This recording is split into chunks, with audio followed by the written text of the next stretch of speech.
11장 여포에게 서주성을 빼앗긴 장비.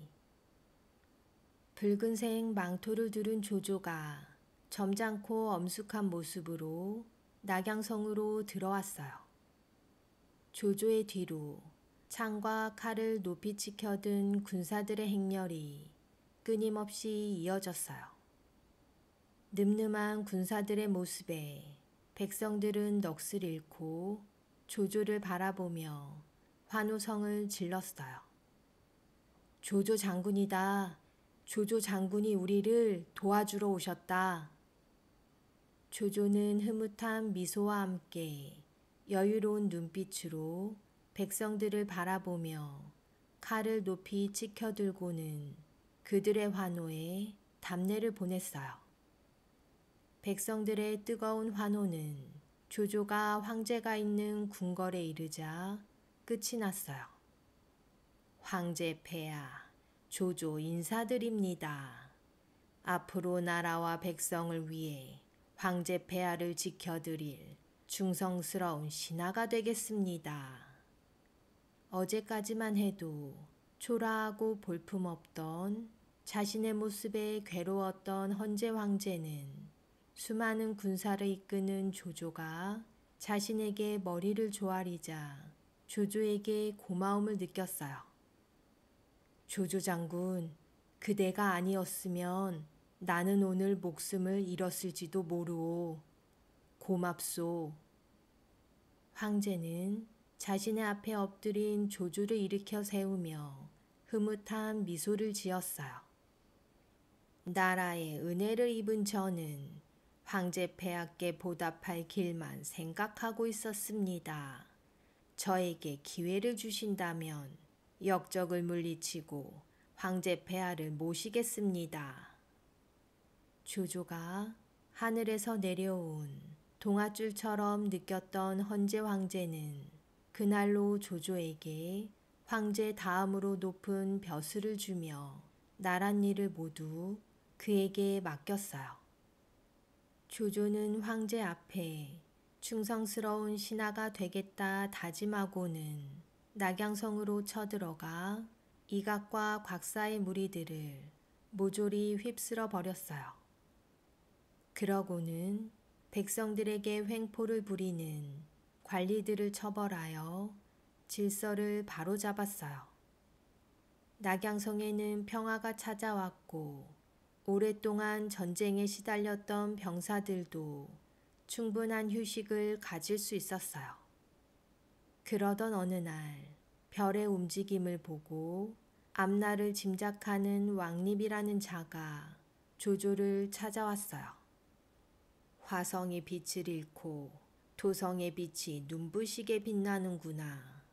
화성은 한나라의 별이거늘 한나라가 망하고 새로운 나라가 들어서겠구나. 왕립이 알 수 없는 말을 하고 떠나자 조조는 자신의 책략가인 순욱을 불러 물었어요. 도대체 이 말이 무슨 뜻이냐? 순욱이 대답했어요. 조조 어르신께서는 토성의 기운을 가지고 태어나셨으니 왕립이 말하는 토성은 어르신을 가리키는 말입니다. 화성이 지고 토성이 떠오른다는 말은 한나라가 망하고 어르신이 새로운 나라를 다스리게 될 거라는 뜻이 아니겠습니까?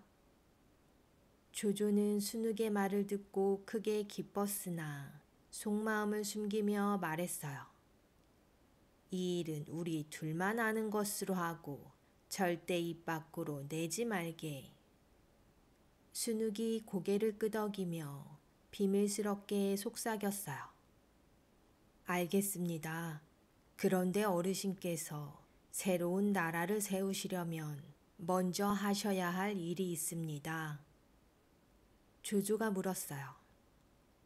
그것이 무엇인가? 수도를 옮기는 것입니다. 이곳 낙양성은 한나라의 수도이지 어르신의 수도가 아닙니다. 일리 있는 말이구나. 그렇다면 수도를 어디로 옮기는 것이 좋겠는가? 수도를 허창으로 옮기시고 그곳에 새로운 나라를 세우십시오. 순욱의 말을 들은 조조는 고개를 끄덕이며 생각에 잠겼어요. 조조의 머릿속에는 새로운 곳에서 새로운 나라를 세우는 자신의 모습으로 가득 찼어요. 조조는 황제를 찾아갔어요. 폐하, 낙양은 낡고 훼손되어 황제 폐하를 모시기에 부족합니다.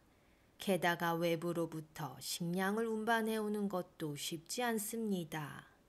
오래된 흉년으로 먹을 것이 부족하여 백성들도 살기 어려우니 수도를 허창으로 옮기시지요.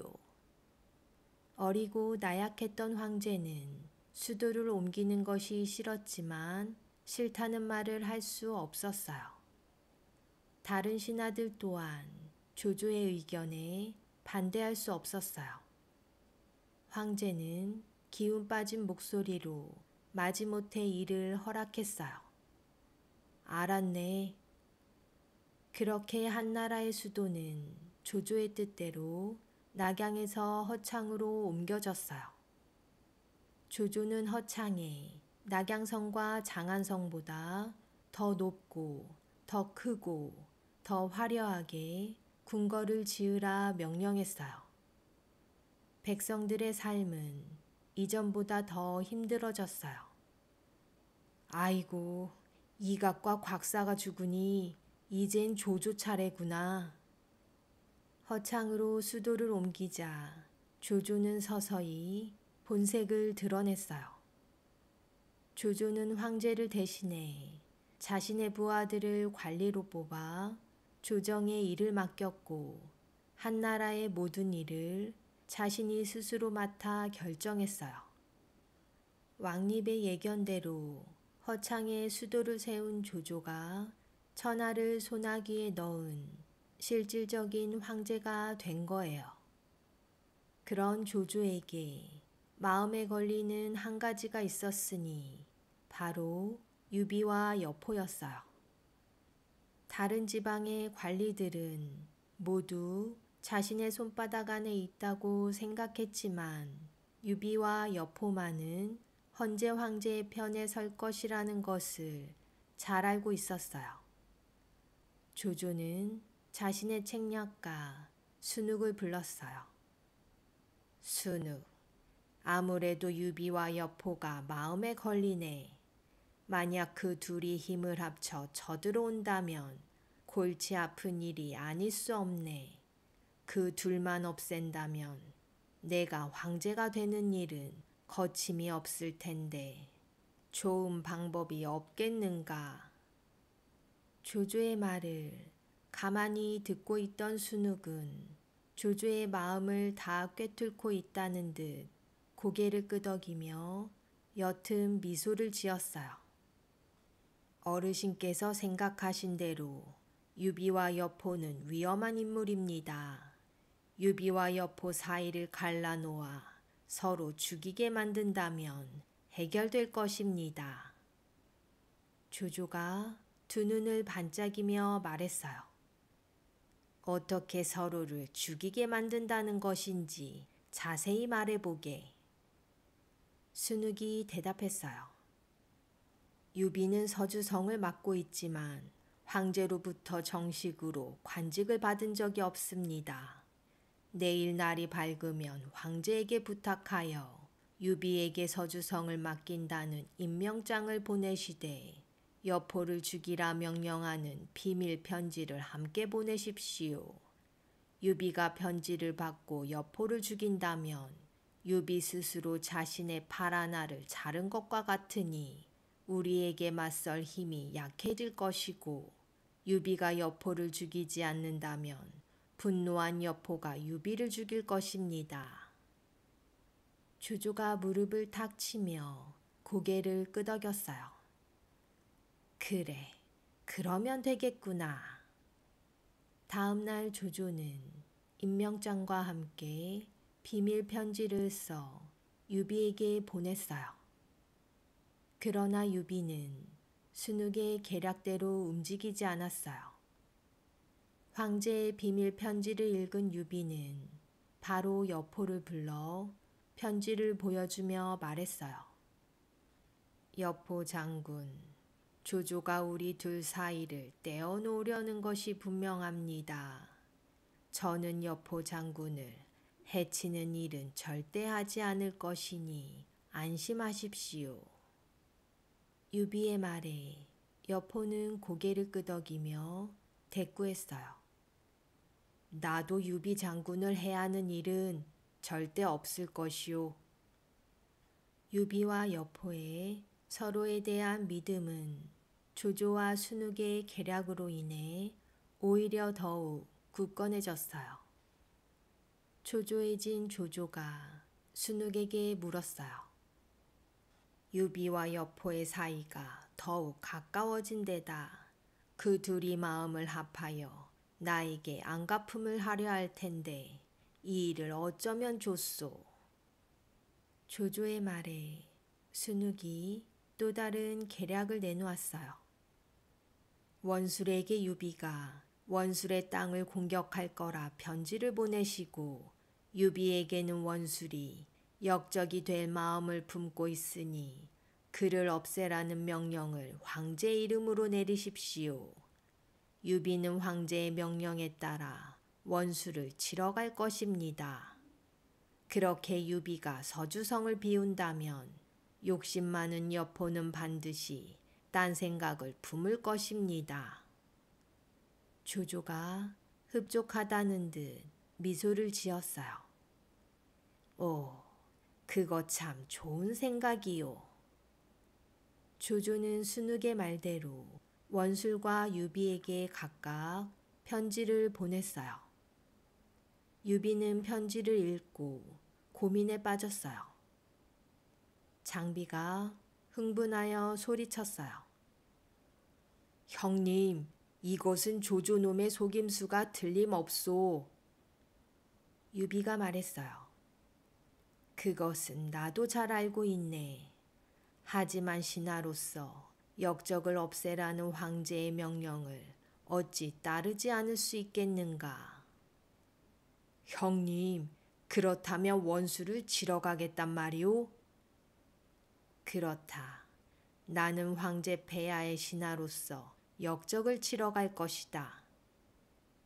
형님, 조조놈의 속임수인 것을 알고도 따르겠다는 거요? 그렇다. 형님. 장비가 한숨을 쉬며 답답한 듯 주먹으로 가슴을 쳤어요. 관우가 나섰어요. 저도 형님의 뜻을 따르겠습니다. 장비는 짧게 한숨을 내뱉고는 마지못해 동의했어요. 그럼 형님들은 원수를 치러 가쇼. 어차피 한 사람은 이곳에 남아 서주성을 지켜야 하지 않소.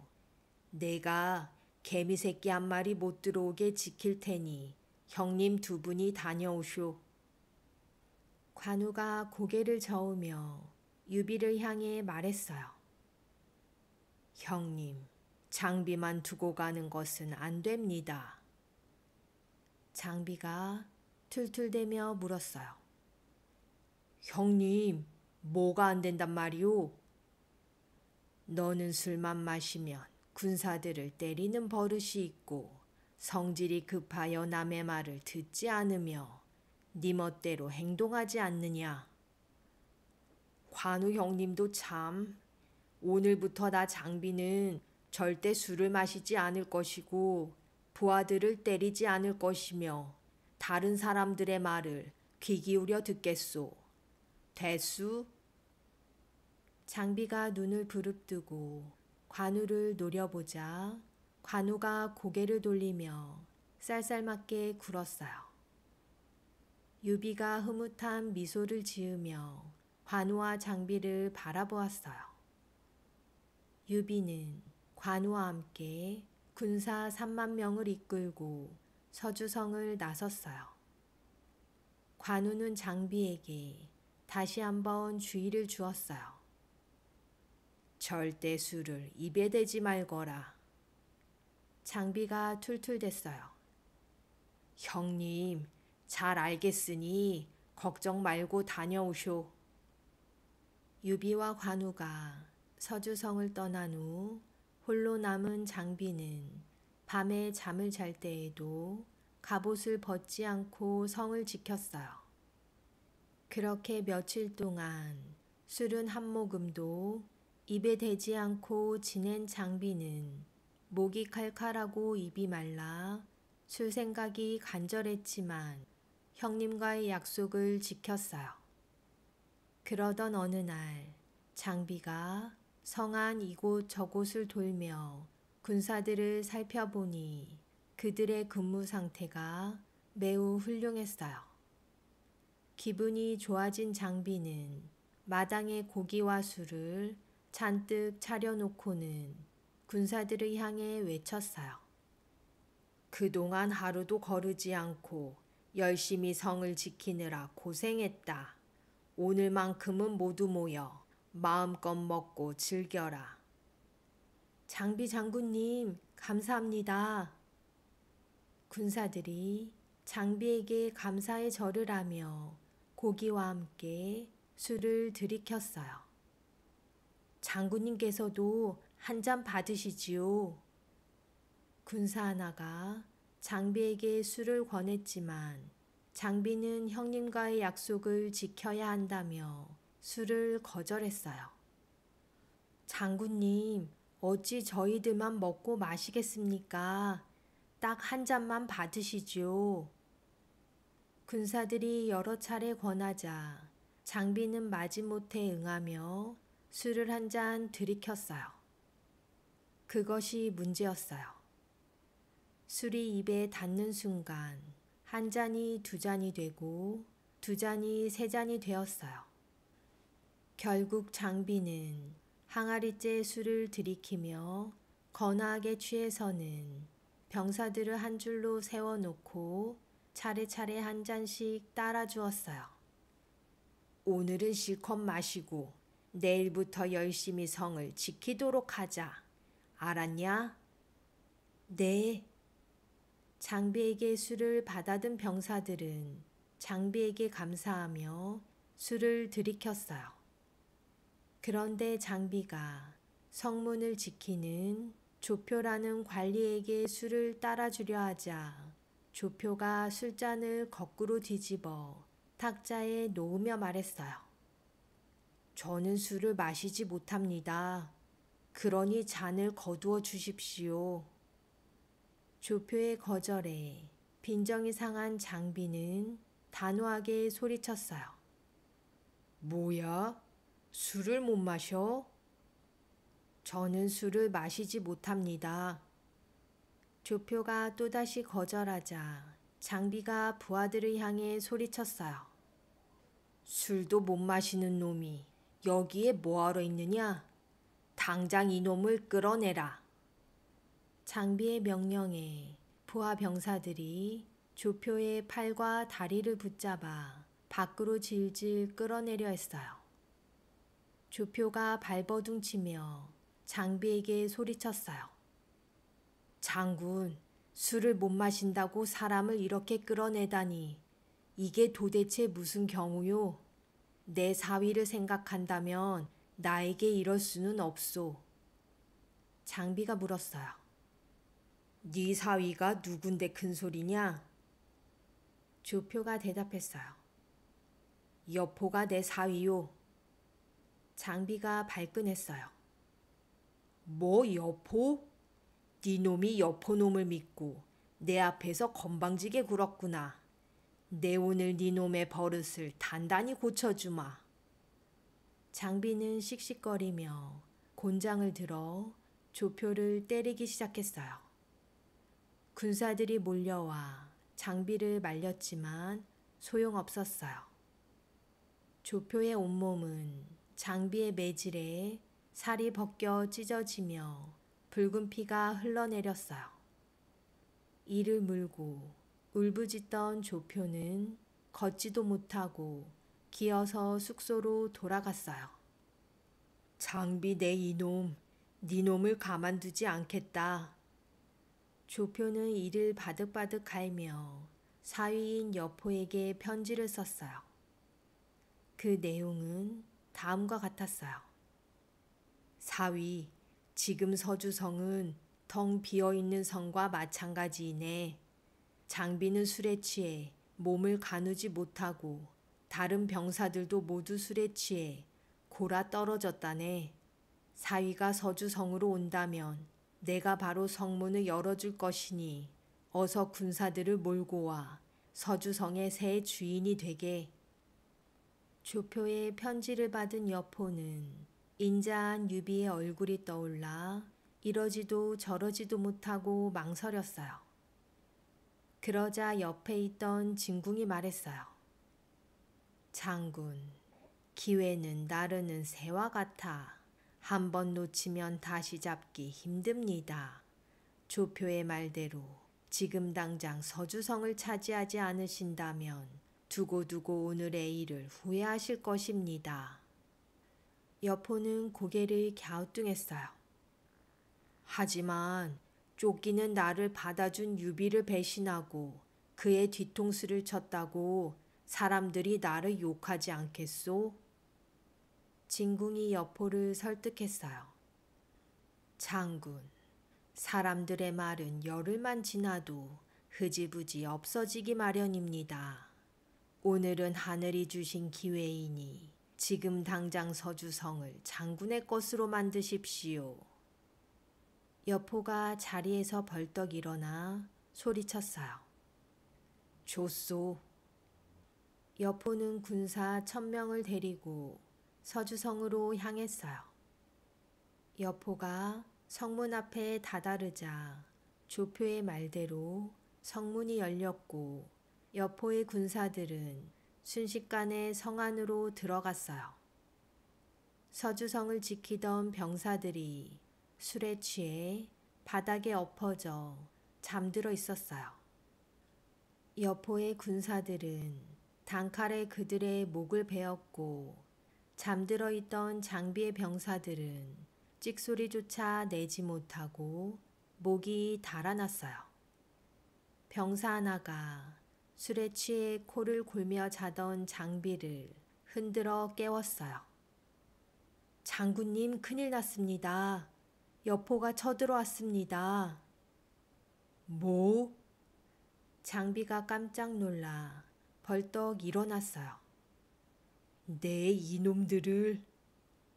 장비는 장팔 사모를 한 손으로 번쩍 들고는 말에 올라탔어요. 하지만 술에 취한 탓에 몸이 제대로 움직여지지 않았어요. 장군님, 안 되겠습니다. 일단 피하십시오. 술에 취해 비틀거리던 장비는 부하들과 함께 성 밖으로 도망쳤어요.